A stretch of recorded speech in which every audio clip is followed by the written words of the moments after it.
Coors Light presents Call the Coach with Nick Rolovich, live from Ruby Tuesday in the Honolulu Shopping Center. Now, here's your host, Bobby Curran on ESPN 1420 and the Sideline Hawaii app. Good evening and welcome to our special edition on a Monday of Call the Coach here at Ruby Tuesdays in Honolulu, and with head coach Nick Rolovich. And Rolo, I won't dwell on this because nobody was more distressed, I'm sure, about it than you were. No. And it was painful. I think it was painful for a couple of reasons. I think one of them was there was a perception that BYU hadn't played as well. I mean, they were terrific against Wisconsin, but hadn't played as well in the last couple of games. And then a lot of people felt this was probably as good as any of the 9 previous teams that went up there and didn't win. And so I kind of figured, this might be the one. No, I think we all did. You know, and the players did too. They knew the 0-9. They knew the BYU rivalry. I think it's the disappointment of what they could have given our fans and our alumni. I think that's what hurt them the most. But I think BYU played better than maybe we anticipated. They didn't make any mistakes. We were the ones who made the 2 turnovers. I mean, they threw a pick, but the freshman quarterback played good. I thought they did less of the window dressing. They just lined up and said, let's go size. Let's pound on them. Yep. And keep the ball away from the offense and really were patient, giving us the numbers to run the ball, and really came in and closed down those holes. And I kind of felt that after halftime, and I kind of, when it's 28-3 at halftime, you think, boy, it's going to take something special, and you get the stop on their first drive, you score, you get the stop on the second drive. I thought the turnaround there was the muff punt. Yeah, it was coming. You kind of felt like it, and listen, I'm not putting anything on him because he's been really good. Yeah. But and it's the easiest one because all you have to all you got to do is catch it. Maybe it was too easy. No. They always say, well, you hit the guy in the wrong place, right in the hands. That hurt the kid a bunch, and you feel bad for him. Yep. But that it shouldn't have been to that point, right? We should have been in the game earlier. So it's hard. I know he's taking it hard, and a lot of people deserve. There's a lot of guys that probably could have played better. I didn't see too many players that played our worst game. Yeah. We probably played our worst game in the lines of scrimmage, and I know receiving wise, we'd had a hard time getting open. I think Cole had one of his probably most off days. Yeah. From a consistency level, but it's all fixable stuff, and we have to realize we're going back into conference against a team that has some ability, and it's not going to be easy. No, I think the schedule gets a little tougher now. It does get tougher. And actually, this might be a good get-well game because, Nevada's good. This program pretty well. I don't think they're invincible by any stretch. No, I don't think invincible is the word, but if we don't play a solid football game, they have the ability to put points on the board, and they play with a lot of energy on defense. They're not terribly big, but they run around and they put a lot of hats to the ball. I think they got a real experienced D coordinator in Jeff Castile, who was at Arizona for a while, runs a fairly unique scheme, and his guys really understand where they're supposed to be, and you just see the coordination is solid, and there's not a lot of mistakes by them. Let me get back to a couple of things that you can dispel, which I suspect you're going to, because some people said to me, it's tough to be well because of the altitude, it's late night, it's cold. I was like, okay, those things may all be true. I don't think any of those things. No, they're not responsible for that game. No, lack of execution. I think I really had no sense that we were going to not play well. I kind of felt like this team has really taken this, right in their own legacy. They're supposed to do something great for Hawaii. They really have bought into that and really believe it. And I think they were more hurt that they couldn't do that for the people of Hawaii after. Well, and I think a lot of the players, because I talked very briefly to Cole McDonald, but he seems to get, and maybe just through the stories and from coaches and talking to fans, they got the BYU thing. I mean, somehow that got through. Yeah, I think I went pretty hard on it last year, because we're having a rough year. You get a chance to play BYU at the end, so I really ramped it up, and so most of them heard it last year. And The thing at BYU, I didn't really know until this year, as far as we never won up there. Yeah. And that was a good opportunity for us, and it's just a wasted opportunity is what it was. Well, let me. I know you're not going to dwell on it. I don't know where you guys, because there's kind of the 24-hour rule that applies to wins also applies to losses. Mm-hmm. I mean, in college football, you got to get whatever it is. You got to get past it. You think George is dwelling on the loss to LSU? Of course not. You can't. You don't have time. No. I mean, it marches on. No, not in that conference. No. Well, I'm saying it's coming up on Saturday. Right. No, I just left the team meeting, and I said, okay, we all good?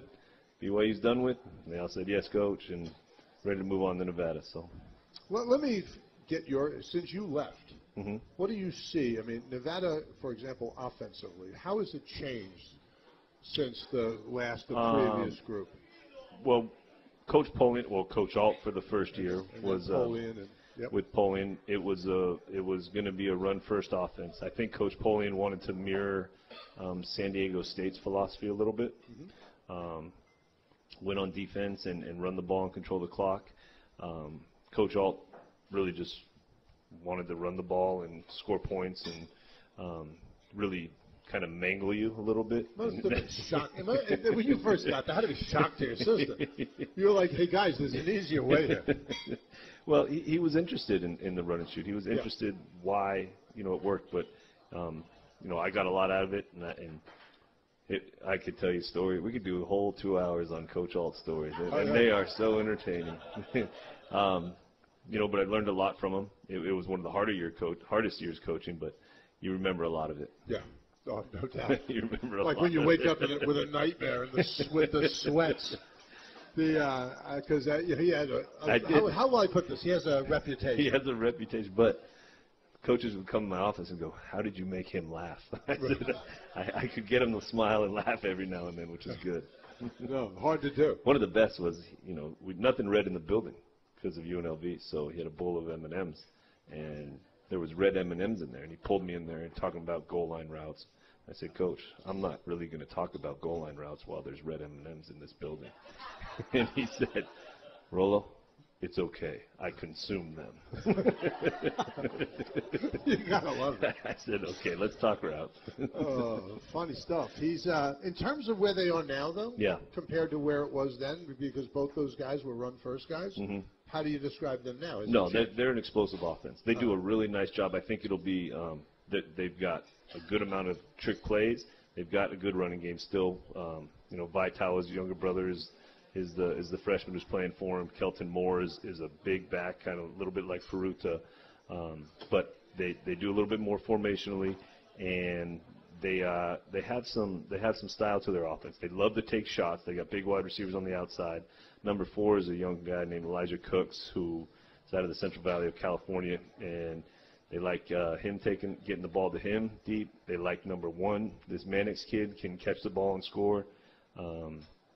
He's small. He's shorter. He's like one of your guys. Yeah, he's got good speed. He's got good speed. They'll hit him on posts over the top, and but they are not afraid to take shots. And whether it's Brendan O'Leary Orange, whether it's at number 17, whether it's the Elijah Cooks kid, they're shooting the ball downfield, and they're getting the ball out quick, which is they're not taking a ton of sacks. Okay, we're going to mix in some of these texts. Yeah, let's roll. And here's one. The empty set was working perfectly fine. Why did we abandon the formation and go with the run? And why run on third down and long? It seemed conservative. Probably was. I don't remember what third down we did run on, but sometimes the third down calls are to get us to a 4th and manageable unless we pop one. So the empty set was probably our best adjustment. Yeah. It made an immediate difference and seemed to confuse them some. It did confuse them. The pressures that they were bringing, they didn't have enough. They couldn't play man. They didn't have enough man guys on the field. And you know what? I thought that the offensive staff did a nice job. Sometimes you'd see John Ursula to the 2 receiver side. Sometimes it was Tristan Kamaka. Sometimes it was Cedric Bird. And we kind of did a little bit of a hurry up with that, and I thought our guys adjusted well because that's not something we really worked with out of the empty. But probably was the best thing that combated the numbers that they gave us. Okay, and that's what I wanted to ask. Yeah. What prompted you? What were they doing that you said, okay, empty may be an answer here? Well, if you can call it 5-man box, you can call it sometimes even a 4.5-man box, you know, and your runs are not getting you 5 or 6 yards. You're getting 2 yards, or, you know, that was going to be a slow death. Yeah. And I figured, you know, they got all these guys deep, or they got these coverage guys. Let's give them another receiver out there. There's a lot of stuff created inside that game in that empty package that I thought our guys really adjusted to well. The quarterback run out of that was something we put in at halftime, and just really, you know, that was our only way to combat their physicality, I think. Well, because they were physical, both lines. Oh. But how about that Calfusi kid, the Corbin, the big one? That's a big kid. Oh, my goodness. That's a big kid. And you know what he does? He plays really hard. He plays really hard. And I actually just got off the phone with Kalani Sitake and just talking both sides. And he said he just really respected the competitiveness and how hard our guys played, even down to the end. Mentioned a few guys specifically, but just his players even had some respect at the end for the way our guys played. Doesn't really help the loss a whole lot, but no. it kind of helps you. Well, we said it on the air. I didn't think your guys there was no quit. I mean, the guys played hard. They didn't seem to be able to match BYU's intensity in the beginning in the very early stages of the game. It just seemed like BYU had a bit more fire, and I don't know if that was because but I think sometimes if you get to see something you weren't sure you were going to see, you're thinking rather than just playing. I think that was probably some of it, but you can't take anything away from them as far as their approach to the start of the game. You know, everything kind of worked their way. I thought they played very well. No. And you they beat Wisconsin for a reason, you know. I said it was just Hawaii's bad luck that the team that beat Wisconsin showed up, and not the one that got boat raced at UW or against Utah State. I mean, he's still at the stage of trying to get his best group out. Right. Well, you could see that. I think that they found a quarterback. They found a QB. He's going. You said last week you'd recruited the kid, and he's good. He's a good player. You know, and I thought they protected him pretty well. Yeah. They were going to run the ball, and like I said, they weren't doing a whole bunch of the jet sweep stuff. That was like they were all they were doing early on. They decided, let's go downhill on these guys, get some play action going, and the QB made enough throws to keep them in the game. We're going to talk a little more Nevada coming up. Okay. Nevada coming in for the game, and finally somebody that, well, they couldn't very well have you for homecoming since it was here. We're going to take a quick timeout. We're at Ruby Tuesdays, and this is Call the Coach. Back to Call the Coach, brought to you in part by No Foods of Hawaii and the HGEA on ESPN 1420. It's not a conference game. It's okay. Come on. Chris Hart, who shouldn't give up his day job. Hang on to that sucker. We are back at Ruby Tuesday for Call the Coach, and with Nevada coming up, the thing that, my wife is a big believer in you have to accentuate the positive. If anybody says I can't or no or don't, my wife's jumping down their throat. That's no matter who. I suppose it is a good way to live. So I don't know if players need to get out, if there's anything negative, what they start to think about. That was, are we going to get bowl eligible this week? Is that a big deal to those guys? No, I think they're, because they're undefeated. Sitting undefeated in conference, I think that's a big deal. I think that's a big deal to them right now. It should be. I agree, and they're proud of it, and they want to keep it that way. So I think that's the main motivator right now.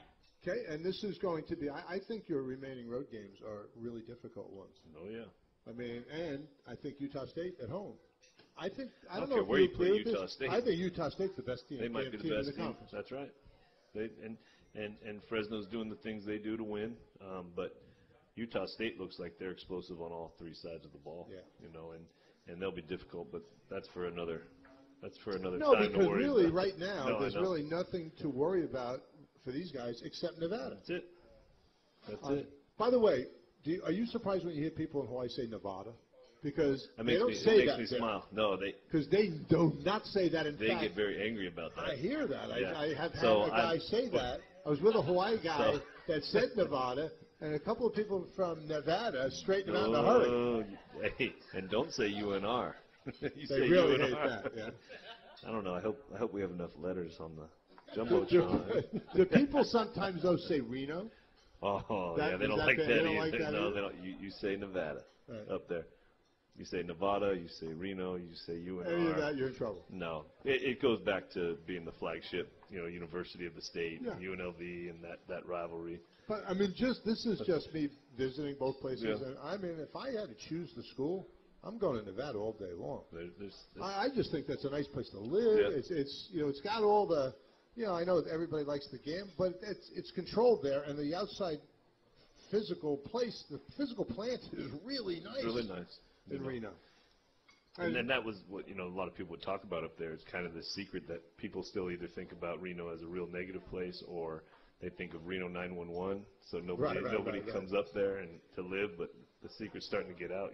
I heard the housing prices have gone way up. The Tesla thing up there, when Tesla they started a big battery factory and a lot of jobs. Rents. I mean, finding places to rent were very hard. Should have bought a house. Now it's like double the price. No doubt. Good investment opportunity. You started to talk a little bit about explosiveness for Nevada. Yeah. That this is something that they have concentrated on under the new staff. Well, the OC, Mummy, his dad was a great coach. Sure. Hal Mummy's son. Hal Mummy's son, and I think he's done a great job, and obviously having Timmy there and some of the other guys on the staff, I don't know as well, but just watching what Nevada's doing offensively, you can respect it for sure. Well, you know Timmy pretty well. Yeah, and Timmy's working with inside receivers. Now he's with the tight ends, and they're different. They're 10 personnel. They're 11 personnel. They move their guys around a little bit, but they are not afraid to take chances. There's no doubt about that. You'll see double passes. You'll see reverses. You'll see all that stuff. And that suits you fine? Well, In terms of trying to defend it. It's hard. They make it hard because they're good. They're good. They know their answers. No, I think it's going to be a definite grind for our defense. How would you describe this quarterback, Ty Ganji? I think Ty Ganji is his deep ball is incredibly accurate.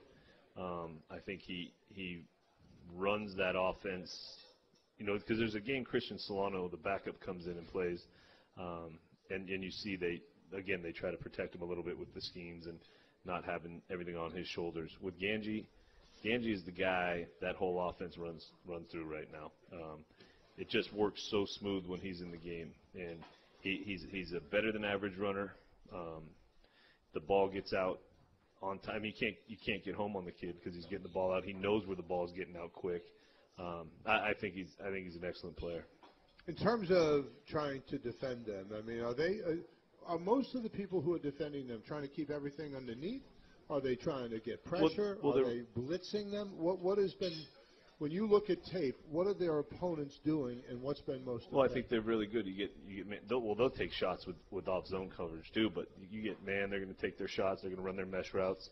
They're going to run the zone read where they're +1 in the box with the QB run. Get zone. They know how to get open. They know how to sit in zones. I mean, it is a fun offense to run. I mean, to watch it, and you have to respect it. In terms of the receivers, you mentioned, I noticed that they've gone bigger on receivers. It's seemingly because they got a 6'4" guy. Well, actually, there's a couple of the smaller ones too, but there's a couple of 6'4s. They got a backup that's 6'6". I mean, they have Cole Turner. Yeah, I guess. I don't know how much he's out of the Northwest. He hasn't got a ton of reps, but I saw him try to throw him a fade ball this year. The kid Brendan O'Leary Orange, he was there when I was there. He's from Canada. He's a 6'4", by the way. He's a good player. Number 7 is a freshman who's making some plays. I think he's got a punt return for a touchdown. The Mannix kid is number 1, and that kid is he's the shorter one who's real explosive. And the Folsom kid, number 3, he's kind of in that same Mannix category as far as build. They spread it out pretty good. They spread it out. There's a lot of touches at the running back position. There's a lot of touches in the receiver spots. And you mentioned the 2 run. You mentioned Kelton Moore, who's sort of there dating Ferruta. And he's actually not as I mean, he's 5'11", 240, so right. He's dating before breakfast. I think Kelton was a high school quarterback. I think he holds some record in Texas for rushing yards as a high school athlete. But Vitala's brother is getting a lot of carries. He's just a freshman. He's just a freshman, and he doesn't look like a freshman out there. He looks like he belongs. Yep. Runs hard. And anybody else? They're running backs. Kincaid, number 5. They'll get him in the backfield and get him out in the routes and do some stuff to get the ball in his hands too. There's another kid named Devontae Lee at that position. He's 5'8", 230, so he's short, but he's not small. Right. They do some. I think that's the kid they do some wildcat stuff with in short yardage. I'm not sure if that's his number. It might have been 31 also. But they utilize a lot of their personnel. Okay, this is a texted question. What were the lessons learned from Hawaii's 2 losses against Army and BYU? There's got to be a lesson for each one. I don't know. I mean, that's the question. It did sound like this is a high school geography teacher, I'm guessing. No, but I mean, I don't know. I think there's this narrative that you only learn from losses, which I think is actually not true. And I think you learn just as much in your wins as you do in your losses if your team's together. If you're conscious about it. Yeah. So the first thing on the Monday PowerPoint for me after it says together and what lessons are learned, it's always we have to learn when we win. Now that didn't happen obviously for those 2 games, but I leave it there and copy it to the next weeks just so we make sure we don't start feeling too good about ourselves and see what we could have, what lessons we could learn from that.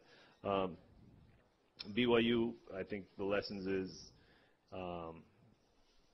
the recruit 6'9", 275. We'll find some of them.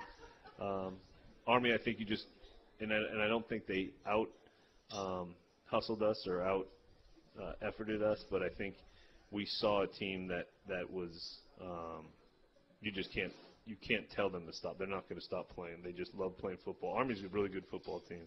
I think they'll end up. I don't know if they got 2 losses now. I don't know if they'll get another one. Yeah, no, I agree. I thought their execution was particularly good. No, they're really good, and BYU just had some size we couldn't match at some spots for sure. But I kind of feel like on the right day. I mean, I just don't think BYU. No, I don't think. Do you think that too? I know you're going to go with this. Are they a 3-score team, better team than you? Yeah. I would like another chance. Yeah, I hear you. Chance. I get where you would. You would like another chance. Let me just get to a couple of. I keep getting calls and texts about why did they play Cole McDonald when he was hurt. And my understanding is Cole McDonald was not hurt. He wasn't hurt anymore. He seemed like he played was Chevin fine. when he was hurt. Yeah. I don't know why that narrative is existing, but I tried to dispel it and say, when I talked to Cole on Friday. Yeah, and he said, I feel great. I feel really good. I feel good. It's gone. It's done. If he was too hurt to play, he wouldn't play. I mean, it's like, I think there was that narrative that, okay, Chevy won your game, so maybe that he stays in. I just don't think that's the way football works. I think I tried to explain something, and it's not just your staff. It's every staff I've been around. I have never seen a coach that plays anyone other than the kids at every position that he thinks gives that team the best chance to win, period. It's an article of faith in the business. I mean, everybody does the same thing. Now there may be disagreements on who's what, yeah. But I think it would be hard to find somebody who doesn't do what you just spoke of in the coaching ranks. I just think that's how it goes. Here we go. There was a lot of poor tackling. Will there be an emphasis on tackling technique this week at practice? I agree. There was some poor tackling, and that was the first thing Corey Batoon talked about after the game was the missed tackles. And we try to emphasize it every week, but there's definitely got to be some definite attention going that direction. And I know that you want every kid to play confidently. But that sometimes if someone has a bad game, and obviously they have to realize that if you aren't making plays, the guy behind you might be. That's right. No, that's just how it works. And it's not that, competition ends at training camp, right? And guys get better throughout the year with a little more reps, especially the young ones, right? They start getting used to college football. They get used to practice. They get used to the schemes. So you always got to be kind of aware of who's kind of chasing people and who's maybe getting a little bit complacent. But there's not a whole lot of that going on right now. Yeah. Well, I mean, I know that I don't see anybody really complacent, but I mean, clearly I thought on Saturday some guys had better, had better performances maybe than the ones they delivered in Provo. Yeah. Fair? Well, we lost our worst game of the year, I would think so. It must have been several of them, a number of them, let's put it that way. Now, I wanted to get to, again, with Nevada, how you explain this, because in the beginning of the year, and I don't know if you feel that it was that people had no idea what they were going to get from you guys, but you just seemed so. I think the first 4 or 5 games you scored on the first series, a touchdown the first series. That seemingly has faded a bit. Yeah. What's your sense of why that is? Lack of execution, I guess, But you don't think it's that people have figured you out? I mean, everybody. Is that the narrative now? Well, some people are like, wow, now that people have figured we're it out. deferring now. We're going to defer. Oh, no, really? Are you? Yeah, we're going to defer. Are you really? You're kidding. I think you're taking the ball. That's my. We're taking the ball every time. Yes, take the ball every time. I love that. No, it's because you have to have belief. You have to have belief, and I think it's something I get a kick out of this stuff because every year it's something. I remember the year we couldn't score in the third quarter, then we couldn't score in the fourth quarter, and it's always something. But right. No, we'd like to score every time we get the ball, but I think averaging 38 compared to the 20 we averaged last year, I think there's some positive things going on. Improvements. Yeah. There's been pretty steady improvement, and this was. Well, but a fair question would be lack of production in the last few games. I think that's a fair question. I think the first series question's a little bit hard to figure out, but no, from going from 500 yards to 300. Boom, yeah, down to 300. Part of it's playing better defenses, and part of it's a lot of our stuff's on film now. So we got to keep getting the cell scouts got to enhance, and we got to understand what people are doing to us. Well, we'll come back and take some of your questions. If you have a comment, give us a ring at 296-1420 or text us because we are at Ruby Tuesdays, and this is Call the Coach. You're listening to Call the Coach, presented by Coors Light on ESPN 1420 and the Sideline Hawaii app. Welcome back to Ruby Tuesdays Honolulu on a special Monday night edition. We didn't want to keep Rolo to the 12th of never tomorrow night with Major League Baseball, so we thought this would work, and it could well be. I want to get to a couple things. If you're curious about the record for Nevada, they are 3-4 overall, 1-2 in conference. Hawaii, on the other hand, 6-2 overall, 3-0 in the Mountain West. Here is a texted question. Interesting question, too, I thought. Since BYU doesn't play sports on Sunday, what would have happened if the game went past midnight? Ooh. Yeah. They could have forfeited if they wanted to. But well, why do I think that was unlikely? I'm sure we would have finished the game because when I was at Nevada. You mean at UNR? At UNR. We actually won a game at BYU, and we were at the 8:15 time slot, and it got late into the fourth quarter, and we got a turnover. We got a sack fumble to win the game after we had just gone up, and they were driving to win the game. They had Taysom Hill, and we got a sack fumble. Game's over, but as soon as we got out of the shower, out of the locker room, the first thing we heard was, oh, it was after midnight, that's why we lost. It was Sunday, and we shouldn't have been playing. So it was pretty funny. Yeah, and that didn't bother you guys a bit. By the way, Taysom Hill he's playing good, I guess. Really is for the Saints. They're using him in some kind of wildcat-y type stuff. He was a talented guy. There's a career that, if he didn't get the knee, right? He could have really been something special in college. He was an incredible runner before he got hurt. He lost a lot of games from I mean, he might have got hurt twice. Might have. Yeah. I think He was an exciting college football player. No question. So, getting back a little bit to Nevada, the trip over. I mean, when you came over with Nevada, I just find this remarkable. When people say to me, I don't know, we got that trip to Hawaii. How do you recover from that? I'm like, hey, guys, try that 6 times every year. Right. I mean, stop with that. What did you tell the players when they were saying the long trip to Hawaii? When you were in Nevada, how did you deal with it? In 2012, and I hadn't known this, but Nevada had never won here, and Chris Alt had never won here. And when we came over in 2012, he asked me to speak to the team, and I went a little bit overboard with, you know, there's spies everywhere. Be careful. Don't trust the bellman at the hotel. Don't trust anybody. He'd just be looking for betting odds anyway.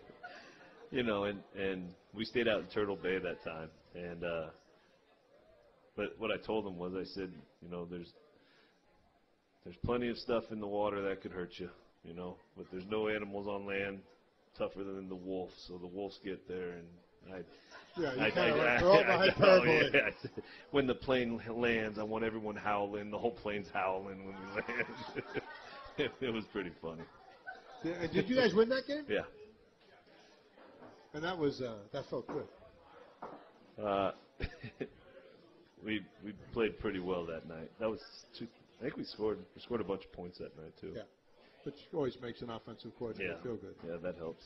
Well, let's get to, you talked about some of the principal players on this team. What can you tell us about their coaching staff? I like Jay Norvell. I think he's a good person at heart. You know, he actually called today about, you know, I think most people remember Mark Ma, the kid, Gabrielani that passed away in Lake Tahoe, who was, you know, you look at Kaimana Padello, how hard he plays, and how he shouldn't really be doing the things he's doing. You see, you know, maybe some other local, just that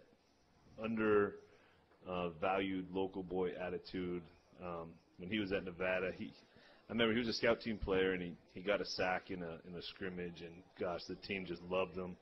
And you know, Jay called today and see if we couldn't do something special for the family, and I think there's something in the works. So I think his heart's in the right place. I think that is what kind of our position is to do, and remember Mark for being the great person he was and great teammate. And I think it's only right.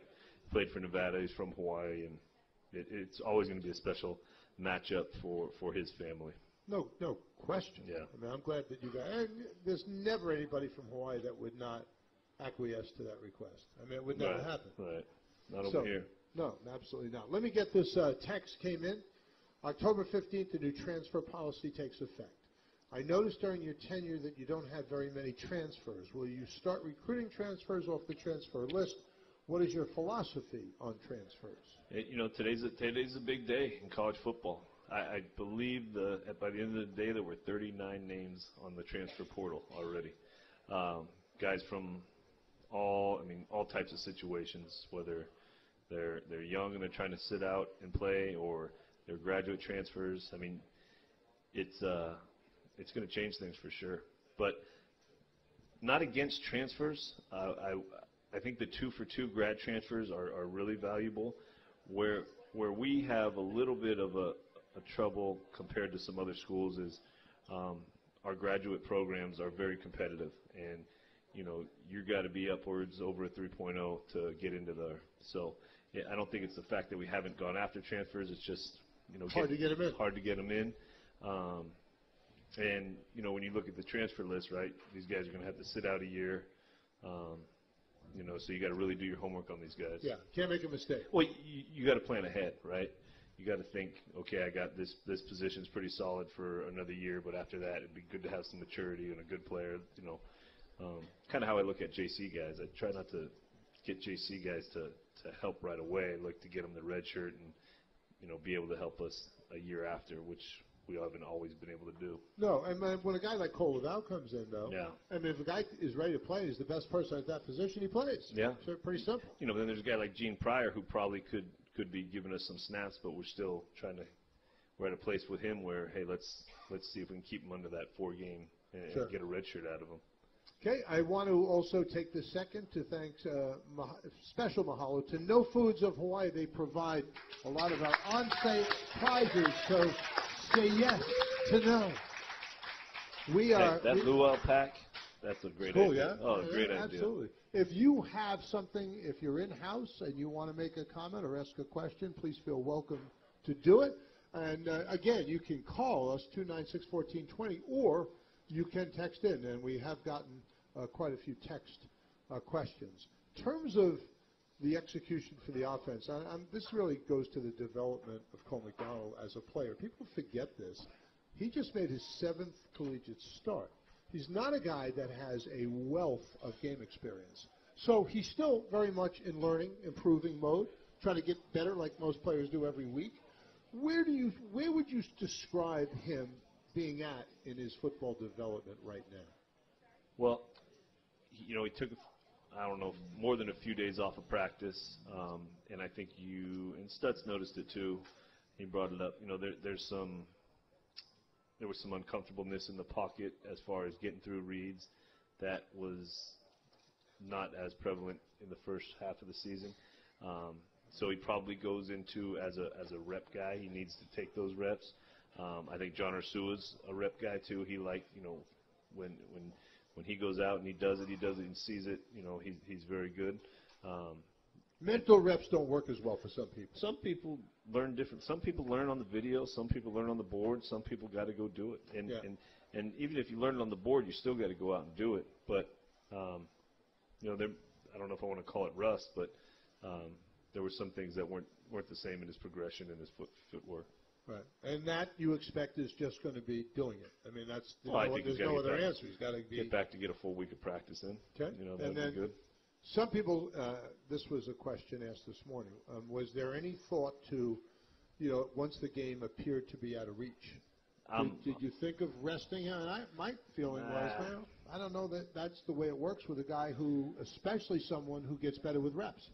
No, and not necessarily at the court. I would have put Musa in at the end of that game if I put anybody, because not to use another one of Chevin's, redshirt games. Yeah. But a guy like Melvin Davis, we should have got Melvin a carry. I mean, I was emotionally into that game where, God, we still got a chance, But that last series, probably should have got some, especially some seniors in, got them some playing time. I'm disappointed in that. Myself for that. We got a caller. Don's on the line. Hi, Don. Hey, Bobby. Thanks for taking my call. Go ahead. You're on with Rolo. Coach Rolo, thank you for making this team what it is today. It's a big improvement from last season. My question is concerning the offensive line. You have some freshmen on offensive line. I'm glad that you have a healthy line. But what happens when one or two of them go down? Who's your replacements, and how does your trainers keep them so healthy?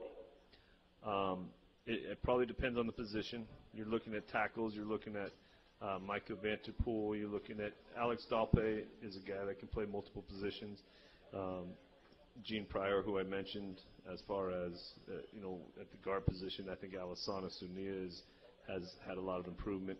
KV Chung at the center position. I think we've got bodies, and as far as I think the trainers and weight room guys, they all do a nice job to kind of monitor their health.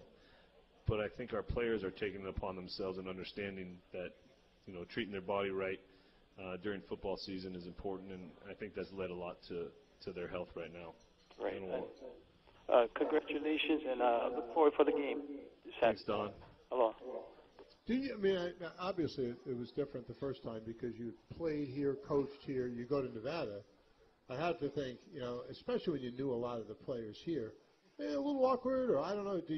What is that feeling? And now it's in reverse because, you've been here a while, but you still know some of the players on that team. Yeah, and 2 years ago when they came, and even last year there was more guys, but the guys on defense, almost all of them that. Whether it's Hausia, Sakona, or Corey Rush, or Malik Reed, Gabe Sewell, the two safeties, Babers and Asani Rufus. There's a lot of guys that are in their last year that we were recruiting at the end there that are good players. And Coach Polian, his philosophy in recruiting was character was at a high level. It was a high priority for us, and I think that's why you're seeing how hard they play on defense.